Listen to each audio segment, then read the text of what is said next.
Hi, Elle Ingalls here with Pressure Free Living, pressure-free.com if you want to check out the website. This is a video I'm putting together called the Pressure Free Inventory. And if you'd like to get the PDF that goes along with this, then go ahead and sign in down below here or on this message, however you're getting this. If this is on YouTube, you'll see the message. Just go ahead and sign in and an email will come to you with it. If you don't get the email in your inbox, look in your spam folder. But the pressure-free inventory is a chance for you to take a look at yourself, to look at the things that are going on with you, both physically and mentally, and see if you can identify a couple of things that if you make changes there, it can really affect a lot of other areas in your life. Sometimes we're holding tension and have pains, or we haven't taken care of something, and incessantly, like day after day after day, that thing is one of the things that's causing us to trigger fight or flight. So if you're new to the pressure-free method, this is an on-the-go stress management method that helps you reduce stress, anger, and anxiety. It helps you improve your general health, your mental health, your physical health, and it helps your performance in whatever your endeavors are. So stress is a silent killer for a reason. It doesn't just harm our hearts, it harms every body process, and it takes us out of our game in our relationships and in our work, career, and school. So let's dive in here, and if you're taking notes, feel free, grab your pen, and if you've printed out, if you've got the PDF, it is a fillable PDF for you that I've created here, and you can also write, print it out and write on it too. However you best learn, and we're going to dive in here. So let's start with your feet. Your feet are precious. We really neglect our feet. A lot of us do anyway. We're on our feet a lot. They get us places. And so take a look at your feet for a moment and ask yourself a couple questions. How thoroughly do you clean them? Are you one of those people that takes a lot of showers and you just kind of expect the soapy water at the bottom of the shower to be cleaning your feet? It can do a pretty good job depending on the kind of soap you use, but for most people, they don't take the time to periodically really clean their feet. And so just maybe you want to take your calendar and write it in and say, next Sunday before I go to sleep, I'm going to clean my feet really thoroughly. Put them in a tub, do some scrubbing on them, get that dried skin off, cut your toenails, just basically really take care of them. Make sure you're cutting your toenails correctly so you don't get an ingrown toenail. Do you have some issues with your feet? So bunions, an ingrown toenail, corns, is there something going on with your feet that if you paid a little bit more attention to it, you had less pain? I have my right foot, I have sprained, severely sprained, and one time probably maybe even broken, my right foot several times in my lifetime. So I have to be really gentle with it. If you have an issue anywhere in your body as we're going through this inventory that has pain attached to it, instead of tightening toward that pain, which is our natural proclivity to tighten toward any pain that we have, and also to complain about it, I want you to see if you can do the opposite. See if you can relax the area that's at all painful. So for me, it's my foot, my right foot. Totally relax that area, relax the whole leg to get blood flow, nerve flow, everything going toward my little foot or wherever you have it.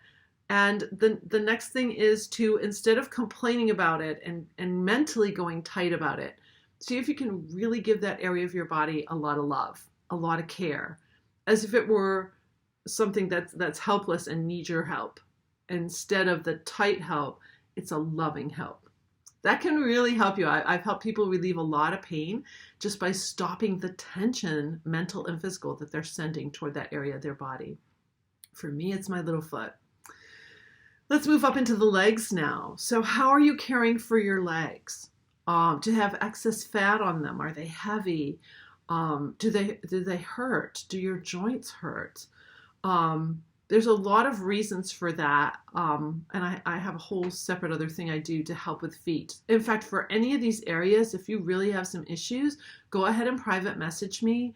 Go to ELLE@pressure-free.com to send me an email. Let's connect, because I have so many remedies for pretty much everything that's on here. So with your legs, a lot of times we have pains in our legs because of our posture and how we're sitting. If you have sciatica running down the legs, a couple things you can do. The first is to actually give yourself a quick little self-massage. So you take your hands and start at the top of your thighs and just rub down, and then you can go all the way down to your feet too, and then rub up the backs. So it feels a little different. Most people go up for massage, but I want you to go down the front of your legs. I learned this from my body coach, Lila Veronica, who is quite amazing. Lina Veronica Gonzalez, you can check her out as well. But if you rub down the front of your legs and up the back, it's going to work with some directionality. That's a part of your body called the fascia. And it's going to get a lot more blood flow going in circulation for you. So that can super help you relieve that tension in your legs, that little self-massage. The second thing I want you to do is take your hands, grab your butt if you're sitting, and pull it up behind you so you're sitting on your femur bones or your hamstrings. Most of us sit on our butts and we lose our lumbar curve, and we also cause a lot of pressure on our nervous system that doesn't allow good circulation.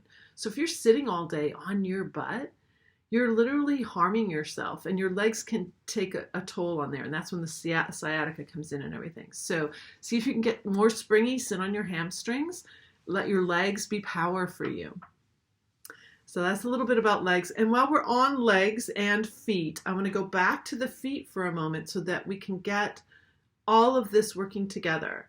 So with your foot, most people today walk like this with the heel first, and then the toes slap down.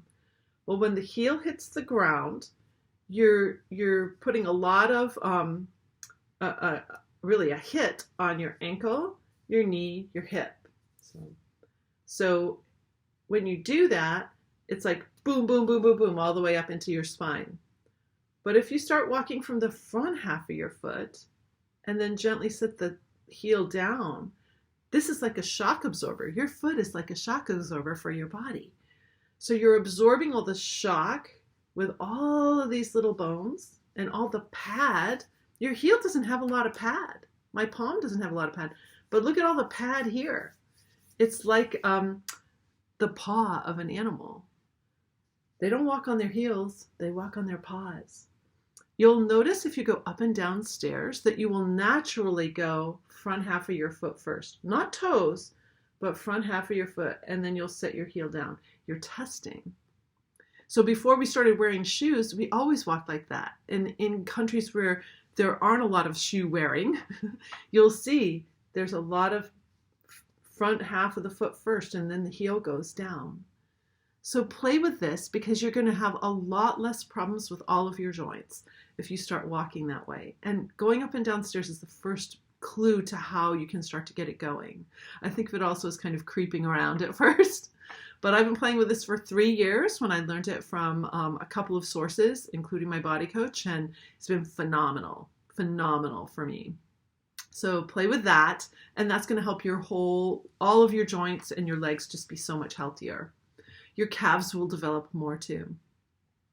Lower torso. So let's take, the butt, the hips, the lower torso. So your gut, all of this area here can have a lot of tension. And when you go into fight or flight, you shut off your digestion somewhat. So that's why a lot of people who, if you have a lot of gut issues, you're probably triggering fight or flight. It could be for the smallest of reasons.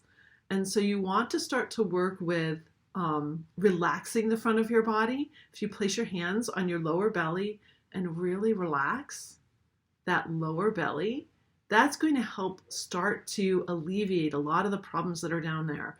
The moment you relax your belly muscles, your mind goes, oh, I'm not under attack. I don't have to be on alert. Those abs down there, those are our body's defense. So it's body armor, because we don't have ribs down there to protect your precious organs. So that's why most people hold their abs kind of tightly, is they're constantly on alert and constantly in this primed situation to trigger fight or flight. I want to help you get out of that. So keep your abs more relaxed. You can tone your abs by actually tightening them when you breathe out, and then relaxing them before you breathe in. That's going to also allow you to start to take a real long belly breath. So lower part of your body. Also, if you have money issues, financial stress, you need to start to relax the lower part of your body. It's all connected in an interesting way with energy.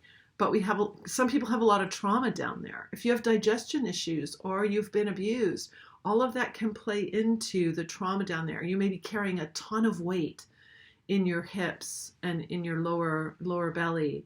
And that usually has, there's reasons for that. So digging at that is something that I do in private coaching. So we want all of that to be happy. The other way easy way you can think about it is imagine you have a tail and you want your tail to be wagging. You want to be happy. So if you're sitting on your tail, then you are actually in that scared position like a dog. A dog tucks its tail when it's scared. But when it's happy, its butt is back and the tail is wagging. So see if you can put a little wag in your life. It could help. Now let's get into the upper torso. So, just below the chest, this upper torso, that's a place where stress fat can really grow. And I've seen distance runners, triathletes, marathoners have these bands of stress fat right in their torso area. So it looks like they don't really have a waist. So those bands of fat are built by stress hormones, and also stress fat lines your arteries. What happens in fight or flight is that you trigger a massive amount of glucose and fat from your extremities, your brain cells, and your extremities, and you bring it to the center of your body so you can super fight or run away. But if you're just sitting waiting to take a test, or waiting for a doctor's appointment, or about to give a meeting and you're just standing there, that fat lines your arteries and lines your upper torso. So if you've got some of that, the first thing I want you to do again is relax the belly and relax up into that upper torso. We need to relax all that area in order for it to start to free up for you. Also, your ribs that are protecting here, a lot of us are very tight in this area of our body. Just like the abs are tight, the upper chest can be tight too. It's like we're trying to make ourselves look thin. And so I want you to do is actually take your shoulders and go really wide. And then imagine your breastbone of life like pushing out toward the wall and your shoulder blades pushing back so that you're creating a lot of three-dimensional space in your upper torso and chest area. You're giving space to your heart and lungs by relaxing the front of your body and then going wide in all dimensions. You're giving space. My spine just cracked, by the way. You might feel that. It's like you're giving yourself natural chiropractic when you finally allow yourself to be in the space you were designed to have. So one of the things I work on with my clients is giving them permission, giving themselves permission to give themselves permission to go wide, to take up the space we're meant to be. We have a lot of social cues today to try and be thin, to try and be small. But actually, if you open this part of your body up, you'll start to get more of a shape. Like you'll have a real waist and you'll start to feel that. So see if you can allow yourself to start to really open up. That's really going to help get this all going for you. So as we move into the spine and your lungs, you can now take a long, slow breath and calm yourself down when you start to feel a trigger rising in you. So spine, let's go to the spine next. A lot of us are in a C spine, okay? We've lost the lumbar curve and we've lost the neck curve because we're down on our little magic boxes like this, right? It's not good. So I want you to put a hand on your neck, just get back in there and go forward and feel how it all flattens out. And now lift up and see if you can feel that beautiful cervical curve. Now take your eyes and look out at the horizon. I learned this from Leela Veronica too. I learned it in Denver, so it's kind of going like this. Look out at the horizon. I'm in Michigan now. And it's metaphoric as well as physical. You're improving your spine health the moment you get that curve working for you. Because now all of your blood vessels and nerves that are going through your spine are free. When your head is forward and down and you're on your little phone or on your computer in that kind of position, you took off nerve flow, blood flow, and airflow up to 30%. I heard one chiropractor say it's like up to 60% for the nerve flow and blood flow. So let's get up with that. The other place, take your hand and put it on your lower back and feel where your lumbar curve is. If you slouch forward or sit on your butt, you'll see that it's all, your back turns very flat.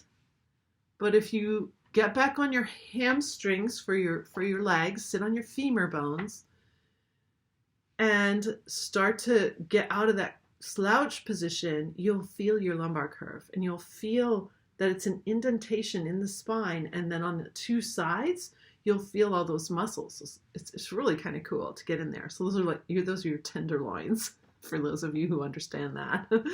So that spot right there, that lumbar curve, is so critical for your spine health. It's, again, a shock absorber. If your spine is in a flat position, you have no springiness, again. So I call these your curves of life. And if you can start to engage them in no matter what you're doing. So if you're bending over, bend your knees and stick your butt way out, wag your tail, and keep your body in that springy position. So use your knees to bring you up and down. And if your knees hurt, you need to work on your feet, okay? But let your knees bring you up and down, and keep those two curves of life no matter what you're doing. You can reach way down and keep your curves of life. You don't have to bend over and get that C curve going. So you can play with this to see if you can start to open up your posture going wide. So now all those bones have more room to figure out these new ways of being.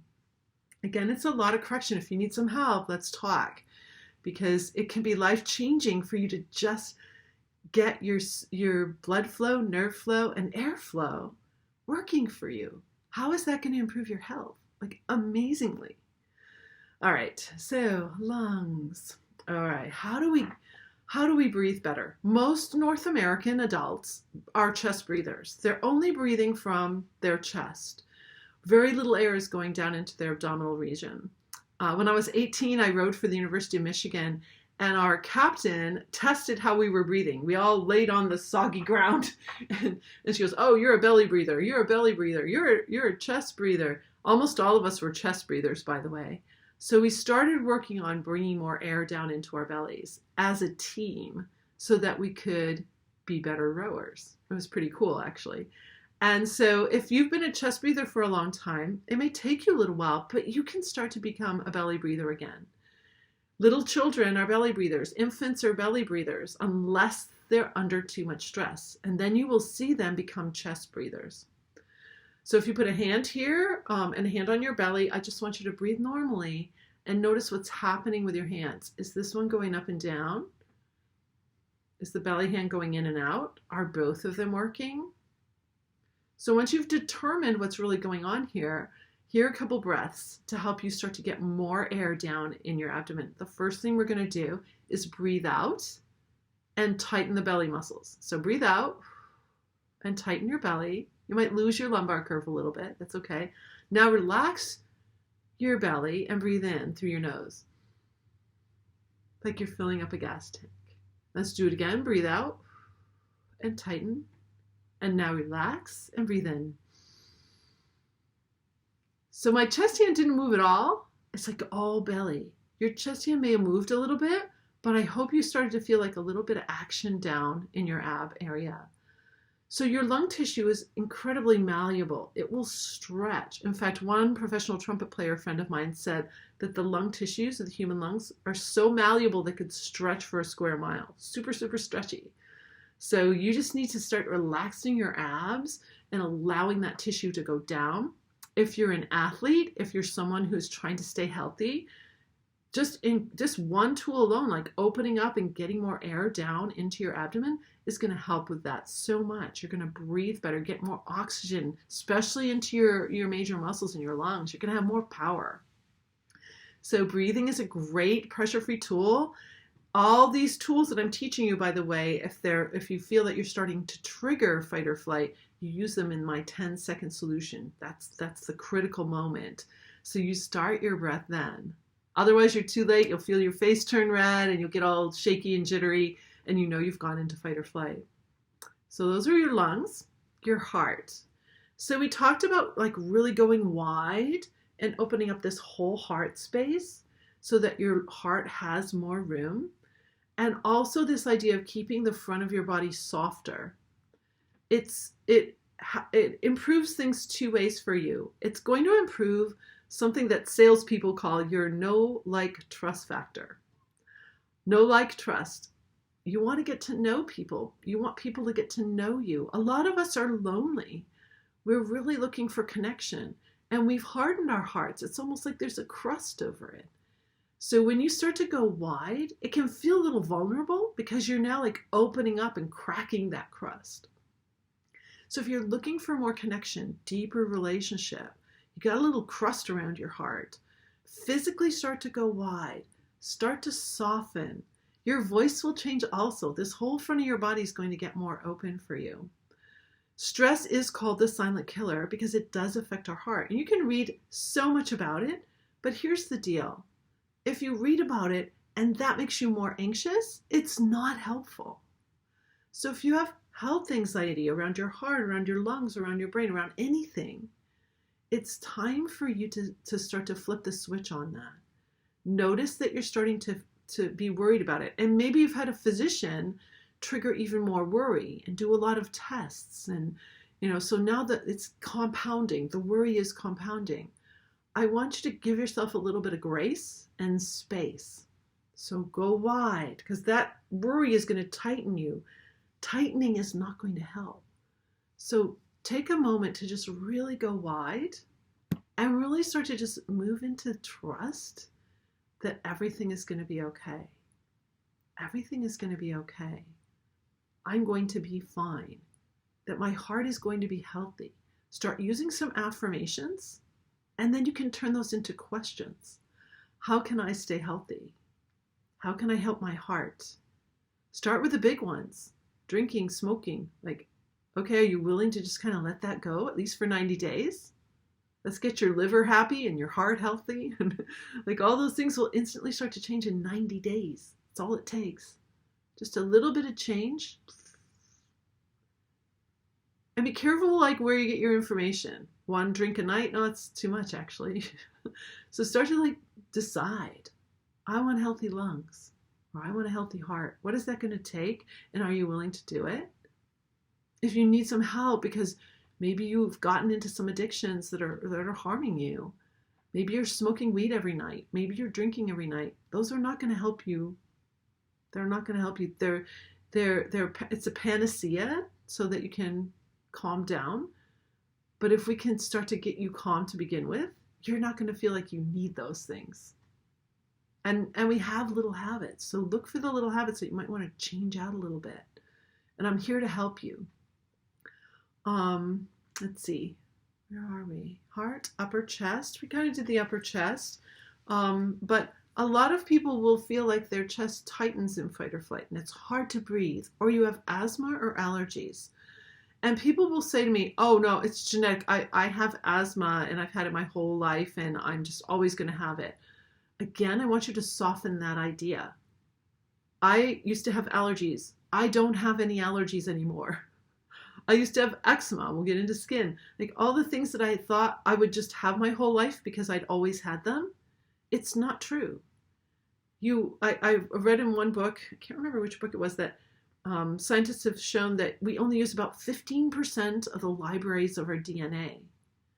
But I believe when you're pressure-free and you're not screwing yourself up with stress hormones, you actually tap into a whole bunch more. Your body, the divine energy that created you, wants you to be healthy. It doesn't want you to go into an asthma attack. And most asthma attacks are stress-induced. People will even say that, I have stress-induced asthma. I've watched it over the years with athletes I've coached and teams my sons have been on, that they don't need their asthma medicine when it's practice, but when there's a game, they need it. That added pressure of competition makes it so they need their asthma medicine. So stress-induced asthma. So whatever's going on in here for you, and to have a more beautiful voice, again, soften the front of your body, starting with your abs. That's going to allow you to breathe better anyway, is when you soften your abs. In fact, that could help you the moment you start to feel yourself going into an asthma attack. Relax your abs. It tells your brain you're going to be okay. So you can play with that too. Let's see, what's next on my list here for you? Oh, your jaw, neck and jaw. So the neck position is critical for tension. So when you can get your ears over your shoulders and that neck curve is nice, that's going to help your whole head be less stressed. But let's talk about the jaw, because I don't know, you can probably see mine. I've played violin since I was 8. And during my college years, I would be on my violin for like 10 hours a day.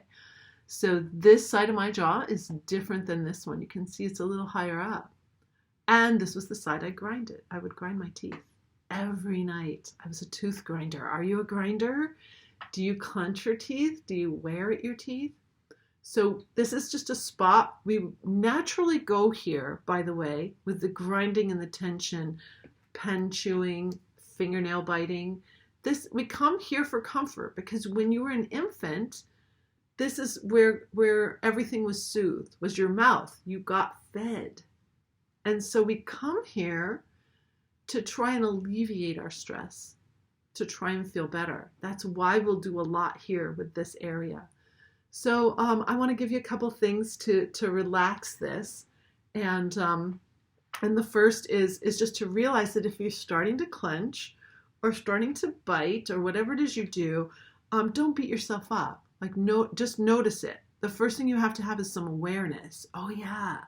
So I'm going into this meeting and I'm starting to clench my teeth. Okay. This meeting is not worth me messing myself up for hours, days, years, right? So let's start to just relax this a little bit. I have a very funky little thing. Since I was age 35, I've done a thing called Facercise. You may have seen an infomercial for it. Well, I bought the infomercial back when I was 35, and I've used Facercise, a couple of the exercises, all these decades, to keep my face exercised. There's all muscles in here. And so I feel like at 50, I'll be 59 this year. My face is in pretty good shape for 59. The jaw. So here's a simple exercise you can do that I learned from Facercise that can help this whole area. And the last part of it, you could do anytime to just start releasing the tension there. So if you fold your lips over your teeth like this, and then just pump the jaw up and down. You may hear a lot of crackling in here, by the way. See, for me, there's more crackling on this side. So you just do it for a while. And then when you release and stop, go like this, like you're a horse whinnying. Horses do that quite a bit, by the way. I think they're releasing some sort of tension. So when you do that, that releases these muscles. So you work the muscles and then you release them. But when you're doing this up and down, you're not clenching your teeth when you do it. You're actually like doing an exercise of opening and closing, and then we'll relax. If you feel some tension here, just kind of go if it's appropriate. If you're in a meeting and you can't do that, just see if you can relax. Open your mouth a little. By the way, if your abs are tight, it will be harder for you to relax your jaw. So if you relax your abs, it'll be easier for you to open your jaw and relax it. So when you're doing something that can create kind of a tension for you, just open your jaw before you start. Just relax it. And then close your lips without closing the tension of the jaw. So you need to play with it a little bit. Again, if you pick one thing out of all this and just start to change it just a little bit, it's going to affect so many other areas too. So jaw is a big one for people. I was just coaching a team and jaw was mentioned several times.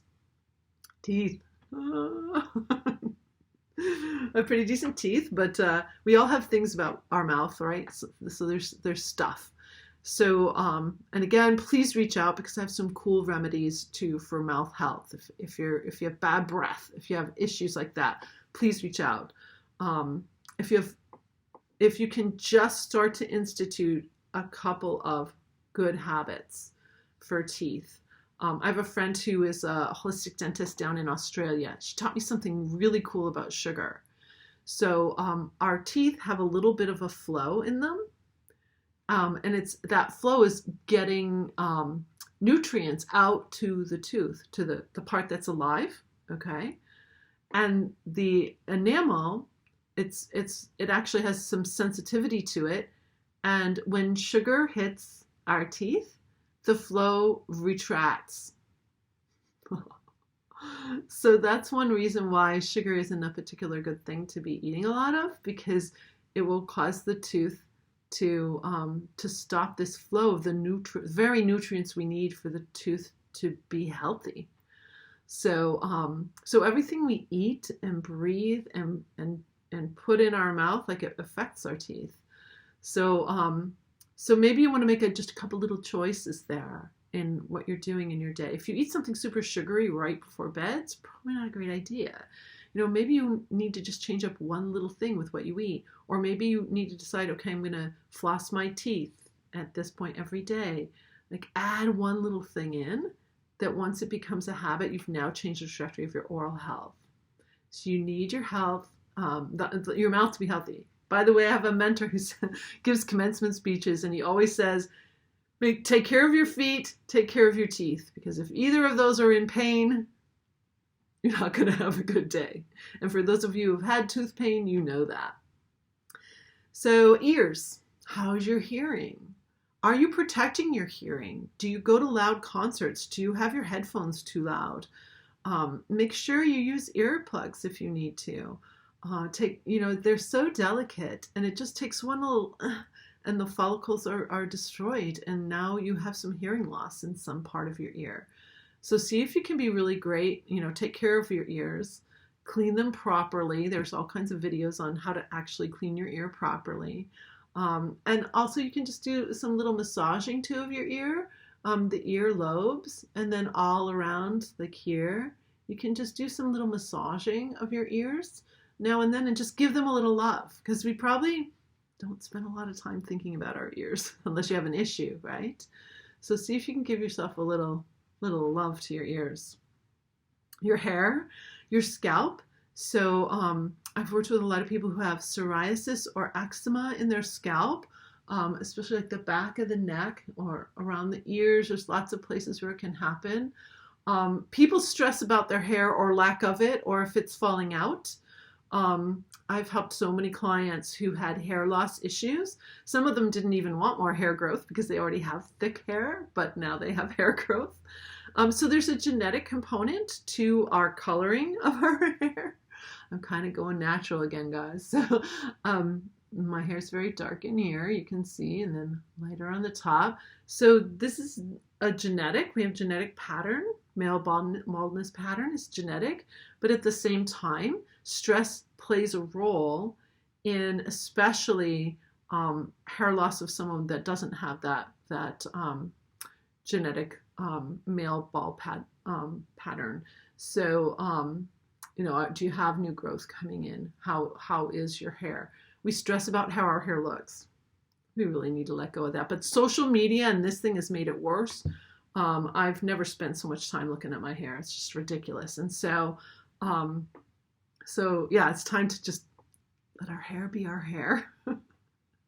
Get a nice cut if you want, how you wash it, what you put on it, how you take care of it. And then more importantly, the scalp. If you have dandruff, please private message me, because there's nothing more embarrassing than dandruff. I used to be so freaked out about it when I was a little girl that I actually would scratch my scalp really severely. It was a nervous habit too. So if you have a nervous habit of scratching, I mean, I had bloody patches. I remember 3rd grade, it was a big deal. And so taking care of your scalp, making sure that is okay. Give yourself a scalp massage once in a while. Again, there's so many little YouTube videos and stuff about all that.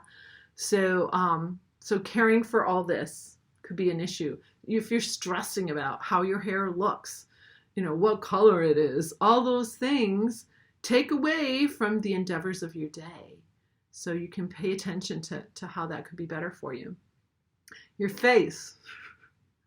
Again, I think social media is just like, can really mess people up about how they look. And so, we are all given our faces. And I think it's just time to embrace what they are and how funky they all are and how different they all are.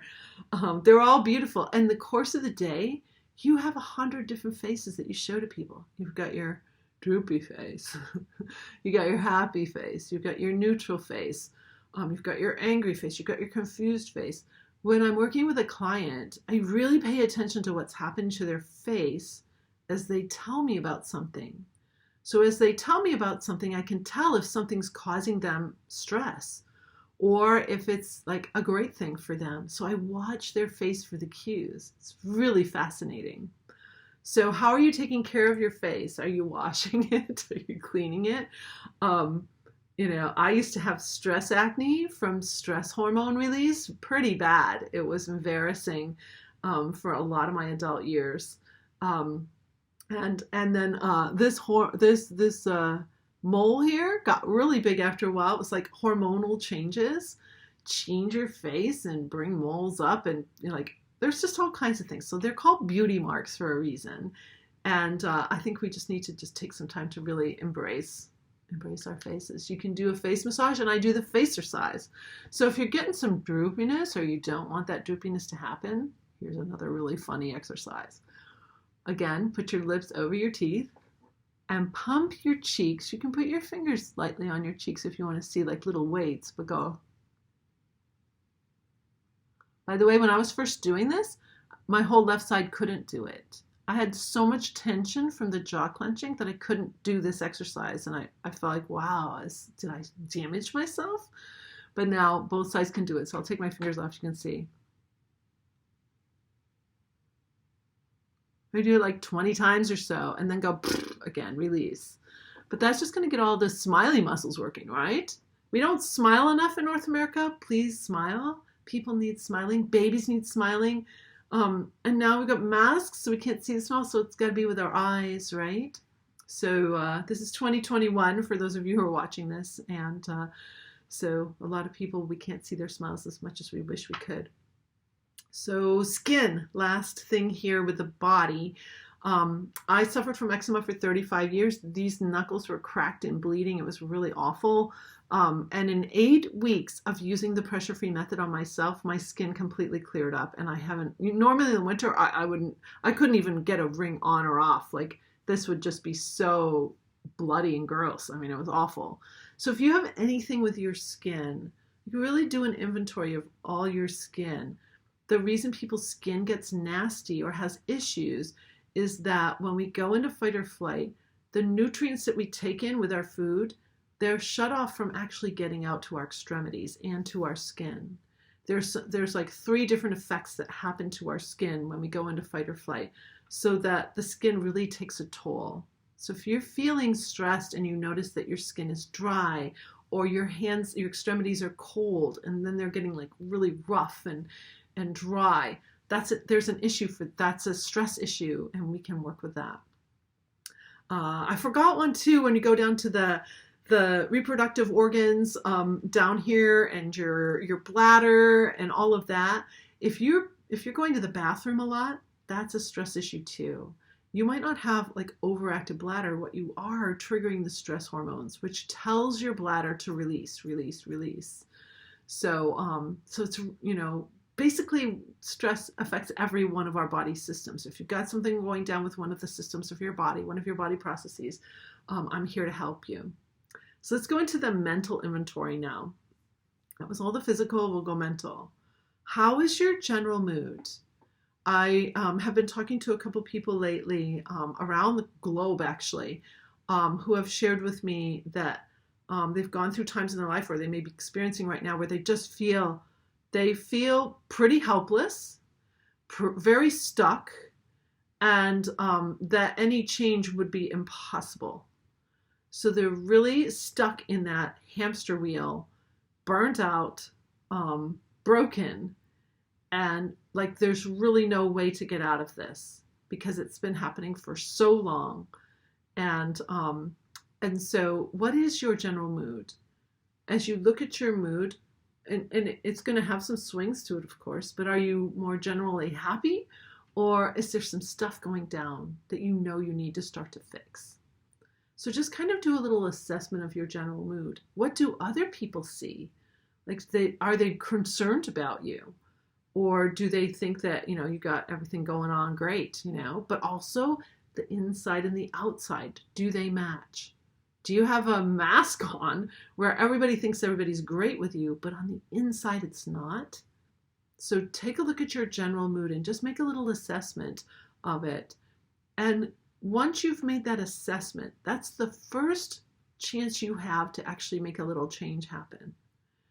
And if you have a general mood issue, it usually starts first thing in the morning. You're in a worry mode, or you're in it's another dull day mode. Like it starts first thing in the morning, or your jangle of your phone just makes you all frantic. What happens in that very first part of your morning?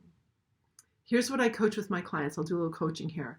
When you wake up, what's the first thing you see? The first thing that I look at when I wake up, I look out at these beautiful pine trees.